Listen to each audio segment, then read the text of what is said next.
December 8ஆம் தேதி நடக்கும் காஞ்சிபுரம் ஸ்ரீ ஏகபரநாதர் திருக்கோவிலில் கும்பாபிஷேகத்தன்று உள்ளூர் விடுமுறை அளிக்க வேண்டி மாவட்ட வருவாய் அலுவலரிடம் இந்திய ஜனநாயக கட்சி சார்பில் கோரிக்கை மனு. கோவில் நகரம் என அழைக்கக்கூடிய காஞ்சிபுரம் மாநகரில் பஞ்சபூத ஸ்தலங்களில் நிலத்திற்குரிய ஸ்தலமாக விளங்கும் உலக புகழ்பெற்ற காமாட்சி அம்மாள் சமேத ஏலவார்குழலி உடனுறை ஸ்ரீ ஏகபரநாதர் திருக்கோவிலில் வருகிற 8ஆம் தேதியன்று கும்பாபிஷேகமானது நடைபெற உள்ளது.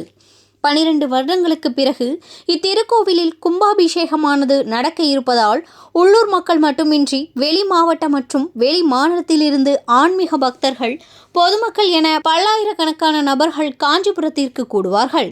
குறிப்பாக கும்பாபிஷேகம் நடைபெறும் நாள் திங்கட்கிழமை என்பதால் கூட்ட நெரிசலில் போக்குவரத்தையும் சமாளிக்க இயலாத சூழலில் பள்ளி மற்றும் கல்லூரிகளுக்கு செல்லும் மாணவ மாணவிகள் மிகுந்த சிரமம் அடைவார்கள் என்பதை வலியுறுத்தி கும்பாபிஷேகத்தை அன்று உள்ளூர் விடுமுறை அளிக்க வேண்டும் என இன்று மாவட்ட ஆட்சியர் அலுவலகத்தில் நடைபெற்ற மக்கள் குறைதீர்வு நாள் கூட்டத்தில் இந்திய ஜனநாயக கட்சி சார்பில் காஞ்சிபுரம் மாவட்ட ஒருங்கிணைப்பாளர் வி.கே. பொன்மொழி தலைமையில் மாவட்ட வருவாய் அலுவலர் முருகேசன் கோரிக்கை மனுவானது அளிக்கப்பட்டது.